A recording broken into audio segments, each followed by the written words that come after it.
రణవీర్‌ని బంధించి అమర్ బాగా కొట్టడంతో గాయాలైపోయి ఉంటాయి. తర్వాత సైకియాట్రీ డాక్టర్‌ని పిలిపించి మళ్ళీ ట్రూత్ సీరమ్ ఇంజెక్షన్‌ని అమర్ దగ్గరుండి ఏపిస్తాడు. అయినా కూడా రణవీర్ ఇంకా నోరు విప్పకపోవటంతో డాక్టర్ ఇంకొక డోస్ ఇవ్వండి అని అమర్ చెప్తాడు. దాంతో డాక్టర్ సెకండ్ డోస్ కూడా రణవీర్‌కి ఇంజెక్షన్ చేస్తాడు. అలా సెకండ్ డోస్ ఇచ్చిన తర్వాత "రణ్వీర్ నేను మాట్లాడేది నీకు వినిపిస్తోందా?" అని అమర్ అడుగుతూ ఉంటే మెల్లమెల్లగా రణవీర్ మాట్లాడడం మొదలుపెడతాడు. "ఆ! వినిపిస్తోంది" అని రణవీర్ అంటే "నీ వైఫ్ గురించి చెప్పు రణవీర్ చెప్పు" అని అమర్ ప్రశ్నిస్తూ ఉంటాడు. "తను నీకు తెలుసు" అని రణవీర్ అంటే "తను నాకు తెలుసా? ఎవరు తను?" అని అమర్ టెన్షన్ పడుతూ అడుగుతూ ఉంటాడు. "తను నీకు చాలా దగ్గరలో ఉంది.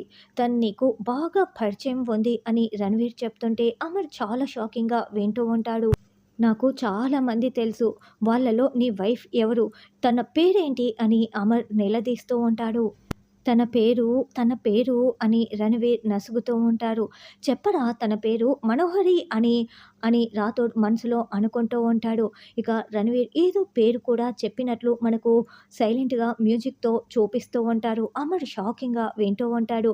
మరి ఇప్పటికైనా అమర్‌కి నిజం తెలిసిపోతుందా? లేకుంటే ఇప్పుడు కూడా అమర్‌కి నిజం తెలియకుండా చేస్తారా? అన్నది రానున్న ఎపిసోడ్‌లో తెలుసుకుందాం.